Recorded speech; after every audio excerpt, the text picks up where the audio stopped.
Hello and welcome back to the Classic 9 podcast. As always, I'm joined by Gabriel Pogo. How are you doing, Gabriel? I'm doing great. How about you? Yeah, pretty good. Yeah, we're back in lockdown in the UK, so I did my last shift at work last night. Got some. That sounds fun. Yeah, I got we had beer to use, so I got some free beer. Oh yeah, that's nice. And I'm currently drinking Newcastle Brown Ale. Oh, nice. I'm currently drinking nothing, but it's okay. It's fine. So let's get started.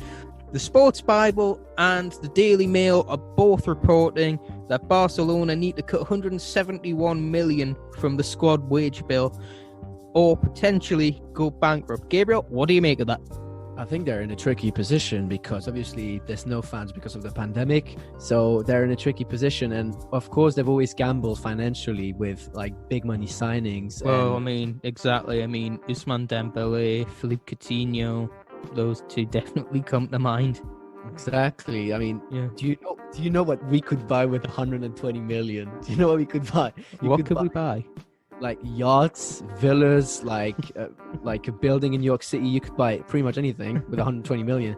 They bought a player who's injured 6 days of the week. 6 days of the week. So on a Sunday, you can just go out and go to the pub and you'll be fine. Yeah. Now, the thing is, though, as well, this is obviously going to play into so obviously in the last window we had the sort of potential transfer saga for Lionel Messi going to, I think City were probably the most likely. I think if he's going to have to potentially take a cut on his wage, do you think he's going to leave? Yes or no?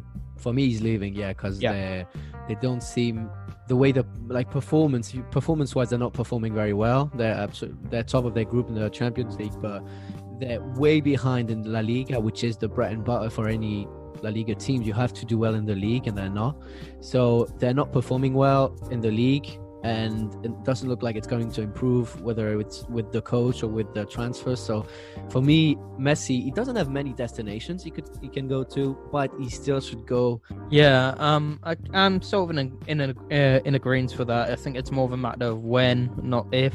I think he could even potentially go in January. The thing is, though, I think Barca fans might be more accepting of it if they'd maybe treated if Koeman had maybe treated Luis Suarez a bit better. Yeah, because obviously Suarez is I think he's the third highest all-time goal scorer for Barcelona.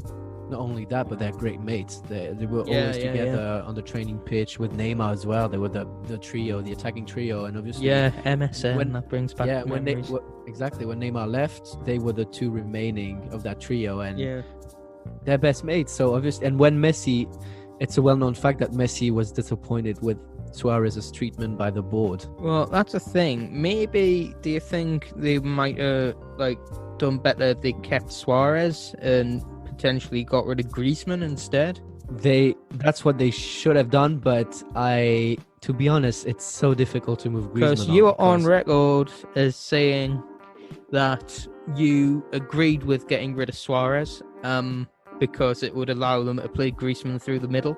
But that's not considering Messi's departure. If you take into account that Messi is your best player and he's out of contract next summer, then even if I think that Griezmann has to be given a chance down the middle like he was playing for Atletico, you have to take into consideration that there's a great chemistry between Suarez and Messi, and if you keep Suarez, then there's a bigger chance that Messi's going to stay. I think I would have. I think they maybe wasted money on Griezmann. No, they have. They definitely have. Yeah, because he's like, the thing is with Barcelona, they've been trying to replace Messi and Neymar for years. Obviously, Messi because he's getting older and they wanted to start phasing him out of the team. But Griezmann, for me, was a player that they just didn't really need. I agree. It's a scattergun approach. It's literally who's the biggest player we could. No, it's actually, we knew from a while ago that Griezmann wanted to go to Barcelona, and maybe he made a movie about it. Yeah, I think it was more of a case that Griezmann wanted to go to Barcelona than them wanting him. Barca wanted Griezmann. Yeah. It's like, can I come here, please, I beg? And they're like, all right, we'll give you 200 million and you can come. But yeah, I think come next summer, Lionel Messi and Ronald Koeman will have something in common. Do you know what that is? They will both have used to play for Barcelona. Oh, I see. That was rehearsed, guys. That was rehearsed. No, it wasn't. I mentioned I would say something like that earlier. It's totally improvised. Yeah, I mean, I think that's just going to be a running joke now. Anyways, there's been an update in the Newcastle takeover saga. Yeah, I'm gonna do an actual video going over absolutely everything because it's been going on for too long. But essentially, the consortium that we reported last week had Mike Ashley's backing. They have served legal papers to the Premier League, and the Premier League have came out and asked for more time to respond to them. I can now confirm that the consortium has rejected that from the Premier League, and fair play to them for that, because we have been putting up with this for way too long. Yeah, you've been. It's literally even the story really sort of came to life at the beginning of the last lockdown. We're now into the sequel. Exactly. Even me as a neutral fan, as an outsider, I'm sick and tired of this saga. Honestly, I just want it done with. Can we just get it done, please? Yeah, it's by done I mean Bruce. Yeah, by done I mean either you do it or you don't do it. But I hate this in between stage where we're at. Well, the fact is though, it's like it sort of came out that the Premier League were on sort of no grounds to actually reject it. So, like, I honestly think this time it could happen. I just really want it to happen. But what Newcastle fan doesn't. But also what Man United fan does. I mean, to be honest, it's not just us, it's everyone in the league. Other than Newcastle fans, nobody really wants like another sort of Man City style takeover times 10. Yeah, exactly. It's just annoying it'll make the league more competitive and less competitive in a way, because if you do another Man City, it's going to become less competitive because you'll be in the top 4 regularly eventually, and it'll make it more competitive in a way because there'll be more teams with the finances to compete. Well, that's the thing. It used to be like the top 4, then it was the top 6. Now I think it would probably be like, so if you got top 8 or 9, which is ridiculous. Let's do a top 20. You know what I mean? Yeah. Because at that point you got to include like Newcastle, Everton, possibly, well, even Wolves, Leicester. So 10. It's like top 20. All 20 teams can win the league now. Well, I mean, to be fair, that's how it used to be. So I mean, in the 1940s, before the money came in, obviously, but yeah, that's how it used to be. Yeah, West Brom have a great shot at the title this year. I mean, Christ, Huddersfield won it 3 times, I think. Oh God, that was a long time ago, I suppose. Yeah, I think we're still more recently than us. Mauricio Pochettino, he's back in the scene. He's back. He looks so much younger than he did when he was managing Spurs, didn't he? Yeah, it did become quite stressful. Yeah, I think it's the long hair as well. Yeah, he looked so much more relaxed. Yeah. Yeah, he is. He's taken time off. Obviously, he said that he has taken time maybe to reflect on what happened at Spurs and how he could improve his managerial skills, which I think is very important. When you are out of a job for a manager, you have to reflect and improve. That's what I hope. That's what Jose said he did. I don't think he did, actually. Yeah, I mean, the thing is though, after Tottenham, where do you think he's going to go? It's either PSG or Manchester United, I think. I mean, Jose, not Poch. Oh, Jose. Oh, God.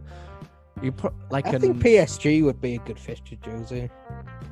Nah, he's not a top-level manager anymore. I think but PSG aren't really I'll never class PSG as a top team. They're not a top team, but their board will want they'll want a world-class manager or a seasoned winner right now. But PSG don't have a world-class manager. I don't think they actually have. PSG had a world-class manager before. Yeah, Ancelotti.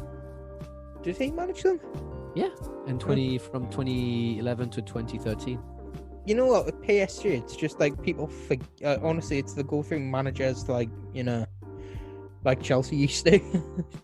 Exactly. But no, I think Mourinho would be a good fit for PSG. It'd be a good fit for him, but I don't think it because he can win trophies and finally brag. But I don't think it'll be a good fit for PSG. Well, no, I mean, because they're going to win the French league anyway, aren't they? So then he's got that to brag about. But I mean, yeah, I don't want to see Neymar at left back. You know what I mean? Why not? But you know what? Yes, let's say Neymar at left back.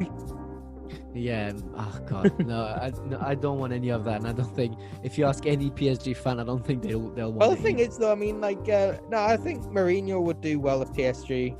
Like, he might get them a Champions League or something. I doubt it. But anyways, we on the subject of Pochettino. Yeah.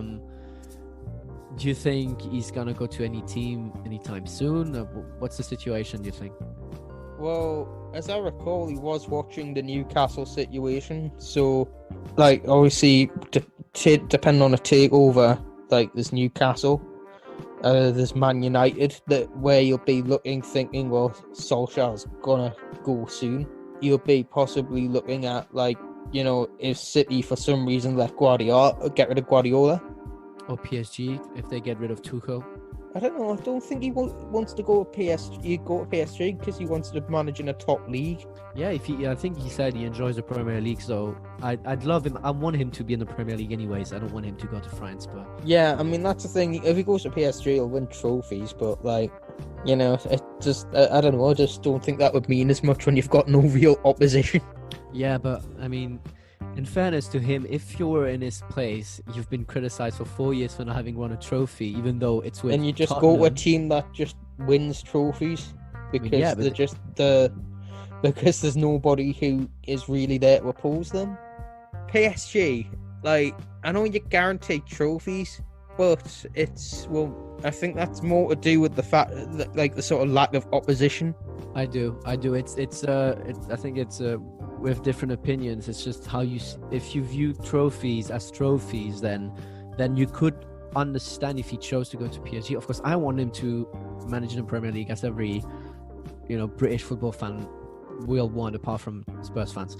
But again, it's his choice to make, and it will depend on what manager gets sacked before the other. Yeah, I mean, Man United would be likely.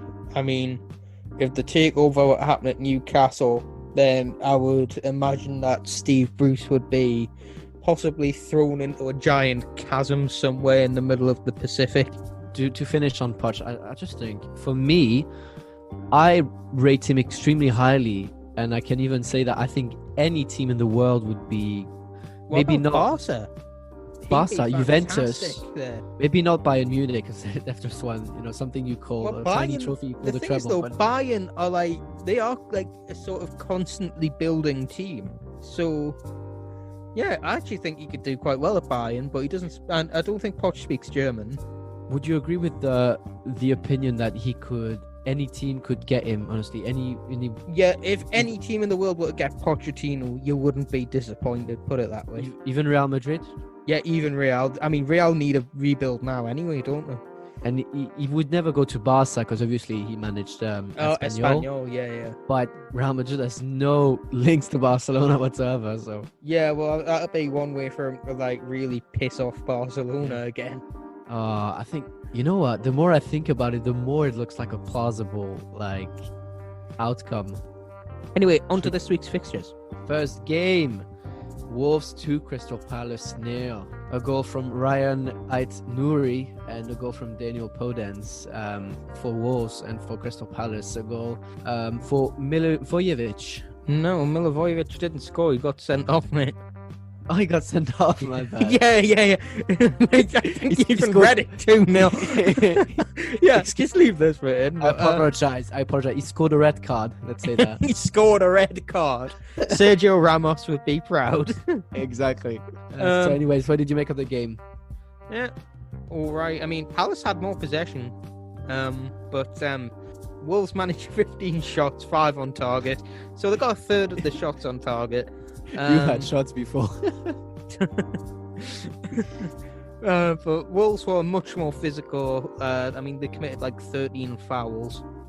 Obviously, Milivojevic got sent off for Palace, which will hurt them in the future, in the sort of immediate future. Obviously, Milivojevic is their club captain. And who will take penalties without Luka Milivojevic if you're a Palace fan? Let we know. Because that seems to be the only way he scores penalties. The thing is, though, for Palace, why are they not starting Eberechi Eze? I have no idea. He's a good player for them. I don't know why he left him out of the game.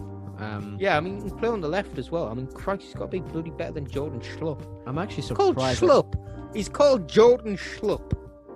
Yeah, like, that's the name. What would you associate with a sound that would go Schlupp? Well, actually, it's a bit like, Donald Trump. Yeah. His grandfather's last name was Drumpf.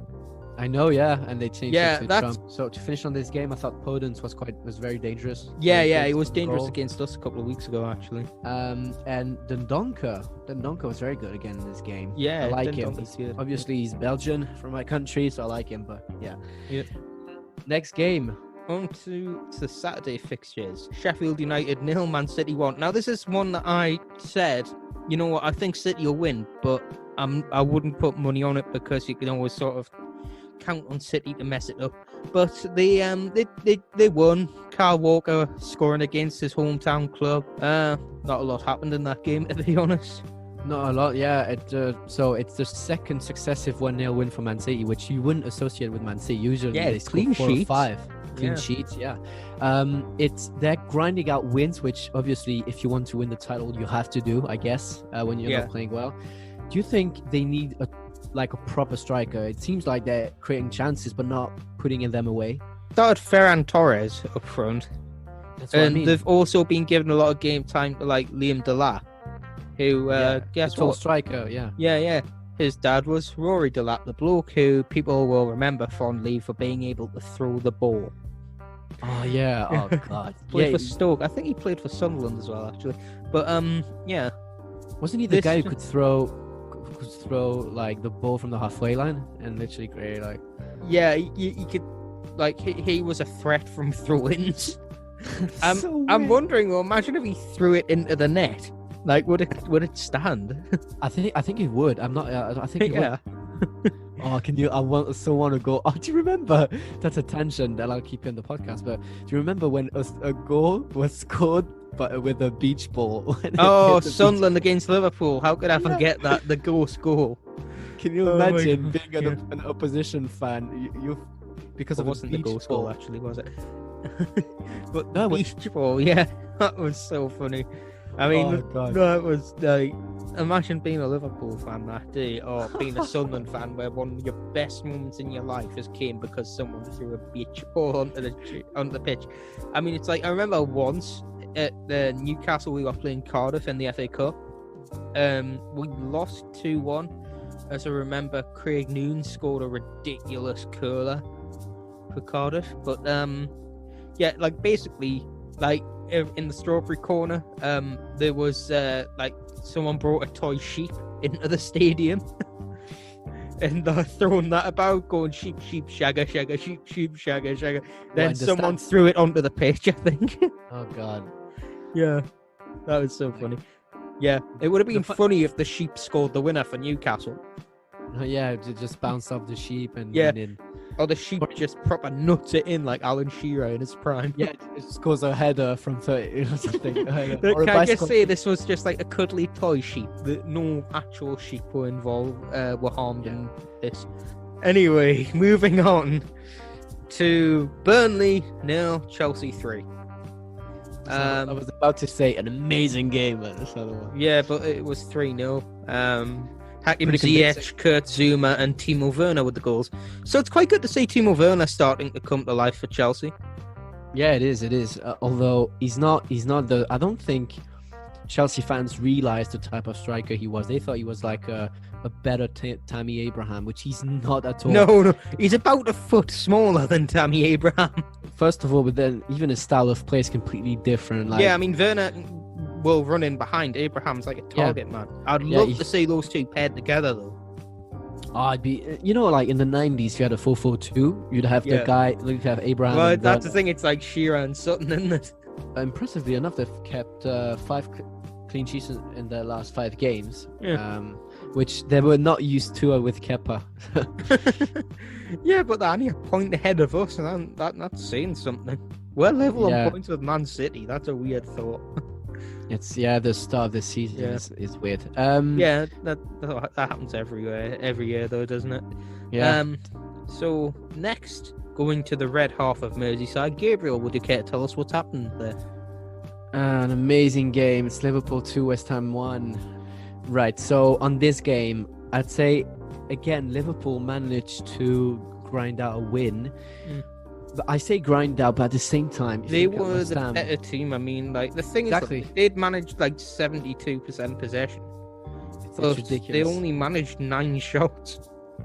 That's what I mean. They had to grind it out. But West Ham are not good. They can't even counter-attack properly. Well, I mean, they've got Mikel Antonio. He's bloody quick. Imagine if West Ham signed DeAndre Yedlin, then down the right-hand side they could have Yedlin and Antonio. Like, that would be, like, really hard to deal with. Where's Henderson, by the way? Anderson used to play. Felipe Anderson. He's gone out on loan. I think he plays in Portugal now, I think. He used to be good, you know? Yeah. The thing is, though, he's too much of a luxury player for, like, a David Moyes system. Anyways, on to the next game. Aston Villa 3, Southampton 4.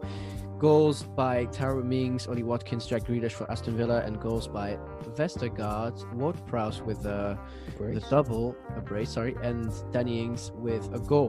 What did you make of this game? Now, last week I did say this will be an amazing game, an absolutely amazing game with a 0-0, but it actually did turn out to be a good game. The thing is, though, right, Southampton were 4-1 up, like, until like the 90th minute, like until the 93rd minute or something. That second half, so that first half, Southampton played well. Ward-Prowse scored 2 goals, but that second half, Aston Villa they were, I'm gonna say all over them, but they were very good.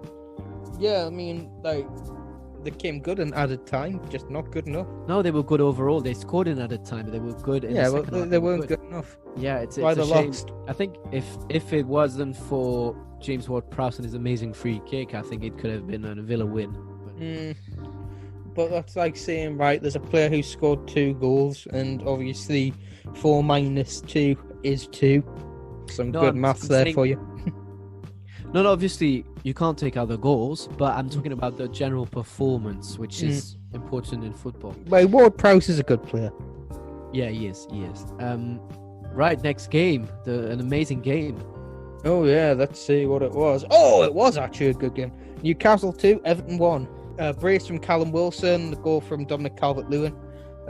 So in the second half, on the 56th minute, Callum Wilson was brought down by Andre Gomez for a penalty, which he slotted home.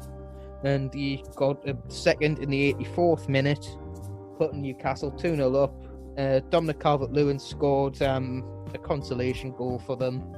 But Newcastle, I mean, we managed 11 shots in this game. Like, we played some good, like, counter-attacking football. Like, we made a few chances. So, it was better than usual. I agree. The difference between Newcastle this season and Newcastle last season is that you finally have a striker who can score goals. Yeah. Yeah, I mean, as well, I will say Jacob Murphy has got a new lease of life in this new right wing-back position. Yeah, where did he used to play last season? Before this, he hadn't played for us since about 2017, 2018. Because of an injury? No.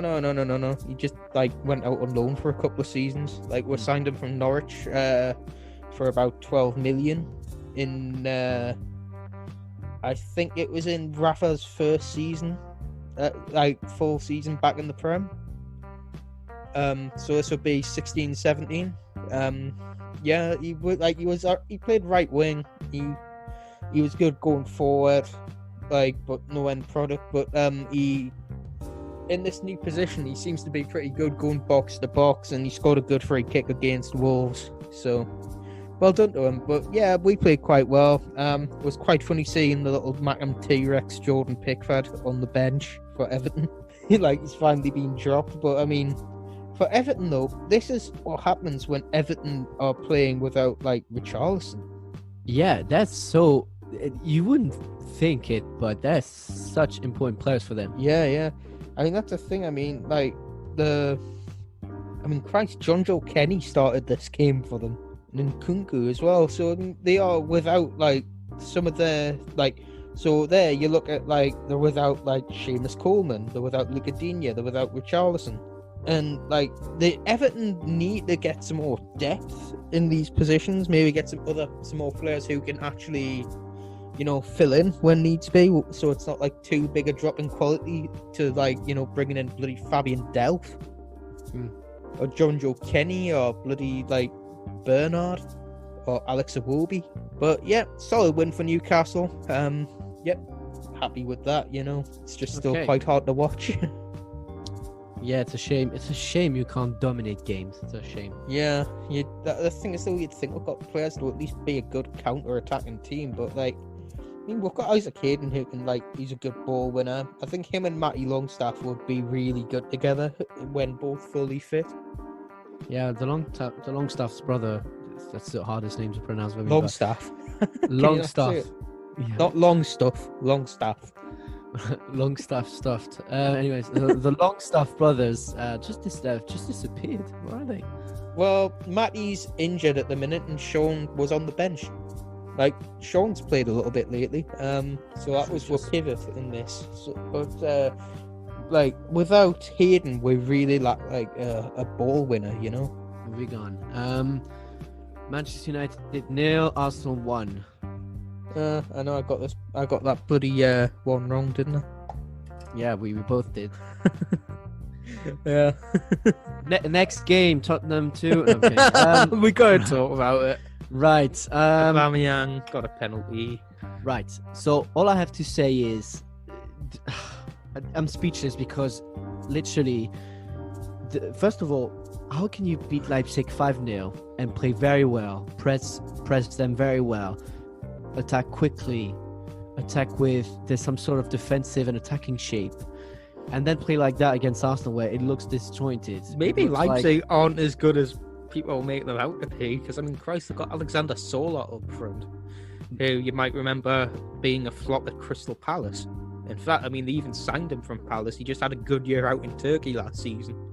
It's easy to say that now that they've lost 3 games on the bounce, but before we played them, they were unbeaten in the league and they'd reached the Champions League semi-final. So it's easy to say that now. But when they reached, like, the thing is, though, when they, like, last season, they were much stronger than they are now. But the thing is, though, as well, Leipzig, I mean, I think you'd have doubts, like, with bloody Sola up front. Yeah, but it's still, like signing Hosselu. So that you did play well in that game.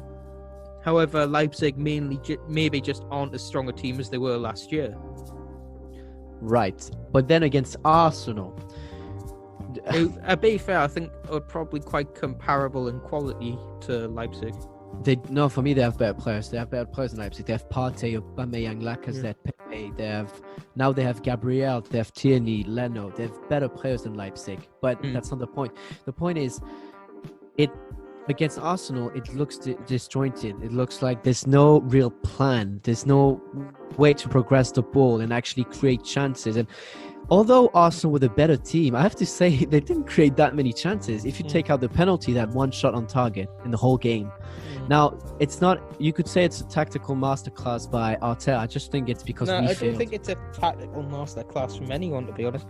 I think Ollie as a manager, for me, I think you'll even admit he has some shortcomings. He has limitations, yeah. He's got limitations, as does Arteta. But I think you can either put this down as just like, it's just one of them games, which do happen. But the fact is as well, I mean, when you're at home and, like, you really need to be breaking teams down when you're playing at your home stadium, you know? Like, I mean, it was at Old Trafford, wasn't it? It was. It was like Arsenal's first win there in about 14 years or something. 14 years, and their first away win to a top 6 side in 5 years. Yeah. I'll address this game, and For anyone who is interested, we will be mixing it up during the international break with some different sort of content. There'll be another What's Going On, where Gabriel will be talking about Man United. Anyway, next to Tottenham 2, Brighton 1. Is there really much to say about this? Kane played well, and like Tottenham are a better team than Brighton. Like, I mean, but we already knew that. They're a better team on paper, but they had less possession, so I'm surprised. Well, yeah, by that doesn't guarantee anything. Everton were a better team than us, and they have more possession than us. Under Pochettino, they would have more possession because they knew how to take care of the ball. Yeah, well, that's the thing. I mean, I think with Tottenham, it's just like, well, obviously Mourinho is very pragmatic, but they managed 9 shots, getting a third of those on target. Yeah, Gareth Bale with a goal on his. You know, it must be great for him to come back to his. It's not his boyhood club, but it's a club he enjoyed playing at. And, yeah, he has a lot of history there, you know. Yeah, and scoring a goal on his. It's not his return, but no, it's not the return, but it's you know, it's actually no, I think it might be. Oh no, he played in Tottenham West Ham. That was at Spurs' new ground, wasn't it? It's his first goal in Spurs' new ground in 7 years. His first goal in 7 years. Yeah. In that time, Tottenham have a new stadium. Goal for Brighton through Tariq Lamptey. Lamptey, I would not be surprised if he gets snapped up by a bigger and better club than Brighton. I'd love him at Newcastle, actually, Lamptey. Yeah, of course. He would be a good fit for us as well. He'd complement Jamal Lewis very well. If you had to go to a big 6, which one would he go to? Who needs a right back? Arsenal. Arsenal should go for him. Yeah, he'd be a good he'd be a good option for them, or maybe like Max Aarons from Norwich. Exactly, but Arsenal do need a right back because I mean, United, we've got Wan-Bissaka, who's not the best offensively, but defensively is. Yeah, he's solid. Great. So Man City to replace Kyle Walker, maybe. No, I think they've got plenty. I think they've got good 3-4 seasons left in Walker. Liverpool, they've got TAA, so that's not yeah, unless they want to move him into midfield. Maybe that's a shout. And then Chelsea, they've got Reece James, who looks a prospect, so I don't think he'll be going there. Yeah, I think maybe like a Newcastle would be a good move for him.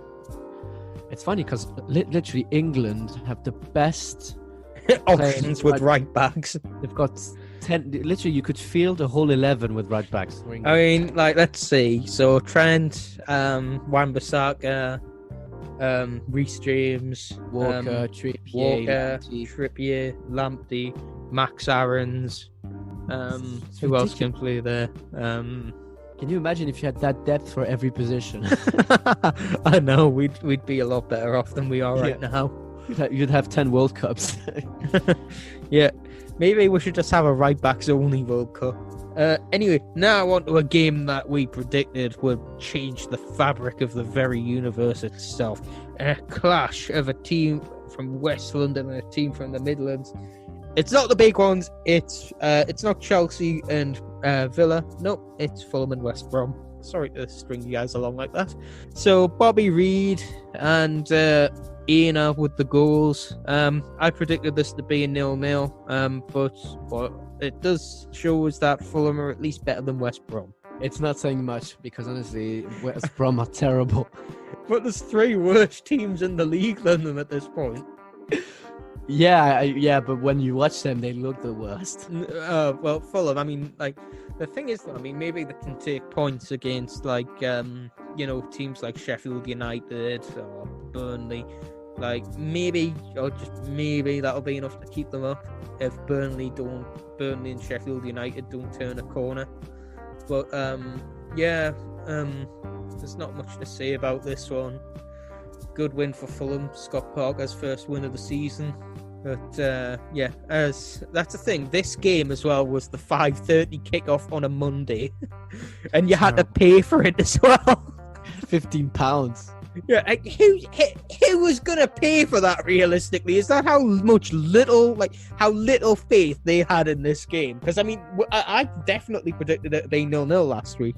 Me too. I predicted 0-0. Yeah, like it was like terrible. Anyway, a bit of a shock this week in a game that you said had a draw written all over it. I was wrong. Yep, and I was even more wrong. Leeds 1, Leicester 4. Harvey Barnes, Yuri Tielemans with a brace, and Jamie Vardy with the goals. Stuart Dallas getting one for Leeds just after the turn of the second half. This is, I think, a bit of a reality check for Leeds, isn't it? It is, but in some way, this happens to every promoted team. He dominated possession with worse players. So what I'm saying is, with better players, I think they could have gotten results. Yeah, I mean, that's the thing. I mean, if they had like Ben White from last season, he could have maybe helped out a bit more. Yeah.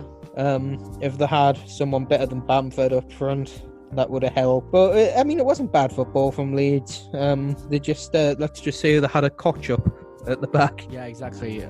Yeah, they got caught up on the break as well. Yeah, that's the thing. Sometimes you need to know when to drop back. And the thing is, though, they managed 11 shots, only 4 on target. Leicester got 10 shots, 8 on target. Now, that's the thing. As I said there, they need to be better with like the forwards. Like it wasn't a case of like they played badly, but it was a case of they needed better players for this. That's what I've been saying. So I think with Bielsa and Leeds, it's just gonna have to take. You're gonna have to wait until he gets better quality. It'll take time. Quick fire predictions: Brighton, Burnley. This is the 5:30 kickoff on a Friday. Very little faith in this, and it's for some reason on box office as well. So you've got to pay for it if you want to watch it. I'm gonna say 0-0.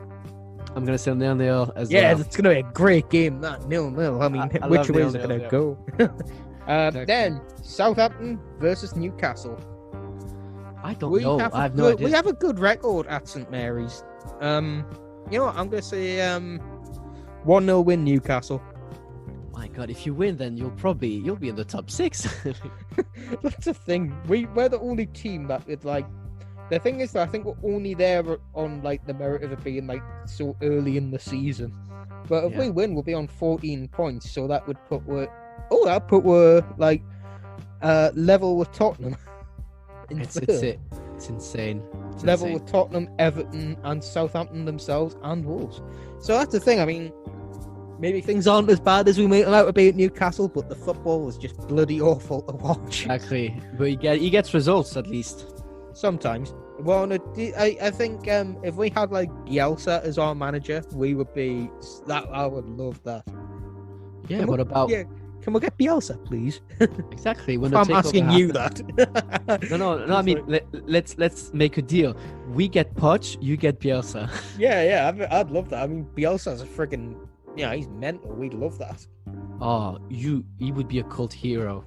Oh, he could. I think he could even make his way into like the way, like put it this way, you'd remember him, like sort of like some of the more anonymous managers we've had. So for this game, I'm predicting 2-1. No, I think we'll beat Southampton. We've got a good record against them. I think the thing is, though, player for player, I mean, you've got to remember as well, Danny Ings is out. Yeah, he got injured in the last game. All right, so I might have to change it because he's their main striker and their main source of goal. So, and can I just say he hasn't scored against you in quite a while? That might be a good thing then, if he hasn't scored against you and he's injured. Yeah, like even if he plays, I think we could get a win there. Right, I'll say 2-1. You've predicted 1-0. I'm saying 1-0 Newcastle. Now on to your team. Everton. So we play at Goodison this time. God. Everton will be without Richarlison and Digne. No, Digne's actually can't play that game. Can he? Yeah, the red card got rescinded. Well, why didn't he play against us? Because it was a one-match ban. Oh, right.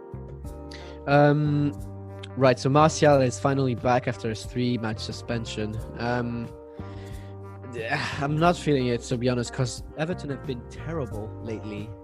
Yeah, they've lost a couple of games on the bounce. But so have we, so... Yeah. I'm going to say 1-1 for this. I'm going to be pessimistic. I hate to be pessimistic, but I just want to be pessimistic so that if anything goes against my prediction, I'm happy. You can say you're right. Yeah. No, I was wrong, but... Yeah, you'll be like, oh, at least we're one. Okay, I'll say, right, Everton to win it 2-1. Everton to win 2-1 for you. Then on to an amazing game. Crystal Palace and Leeds. Nah, you're doing them disservice. That's a great game. Oh, God. I am going to say 1-1 on that. I'll be. Actually, it's at Selhurst. I'm actually going to say 2-1 Palace. I'm going to say 1-0 Palace. Next, on to the 5:30 kickoff on Saturday. Chelsea versus Sheffield United. 2-0 Chelsea. Yeah, I'm going to agree with you there. Now, on the Saturday, on the 8 o'clock, we're in for an amazing game. It's the East and West London derby. It's West Ham and Fulham. Oh my God. Can we say 0-0, please? I'm going to say 0-0. Honestly, I can't say a word there. I'm going to say 0-0. I'm going to predict a draw 2-2. Anyway, on Sunday, the 12 o'clock kickoff, we have a team who are unfortunately now a bit of a running joke in the series. Don't really know why. West Brom playing Tottenham at the Hawthorns. Oh, that's going to be... There's literally two scenarios for that game. Either Tottenham will destroy Someone's going West Brom. Or West Brom are going to nick it. Yeah, for me. So, which way are you going? I'm going to say Tottenham are going to win 3-0. Me too. I want to be outrageous. I'm going to say 5-2. I'm going to go 5-2 to 6-0 West Brom. No, I'm going to say 3-0 Tottenham. 8-2 to West Brom. Then we have Leicester in a Midlands derby against Wolves. So those teams are two teams who like to counter-attack, so I have no clue who's going to win. I'm going to say 0-0. I'm going to go 1-1 on this one. Yeah, I'm going to say 0-0 on that. Oh, the 4:30 kickoff. The big game. Yeah, City and Liverpool. This time it actually is a big game. An amazing game for once. Yeah, an actual good game. I don't know what to do with this. Watch it be 0-0. I'm going to say 4-3 City. Wow, so you're lots of goals. Yeah, goals. I don't think Firmino's going to score them. No. But you're predicting a City win? Yeah, City win 4-3 for me. I agree. I think in the last few years, Liverpool don't have a great record. Yeah, City have a point to prove against them as well. Most of all. And I like City to win. This way the title race is blown open. Yeah. Also, anyway, in the next game, we have the team placed in 8th against the team placed in 9th. We have Arsenal versus Villa. God. Aston Villa, they won their first 4 games. Many games, but since then, I'm gonna say 2-0 Arsenal on that. I love Grealish. I think he could score or maybe give an assist. So I'd probably go 3-1 Arsenal. I'm gonna go 2-0 Arsenal on that one. Anyway, that is the predictions for the week. Anyway, cheers for listening. This has been Classic 9. If you've enjoyed, please feel free to subscribe and follow on all the streaming services, all that good stuff, all the usual stuff. Bye.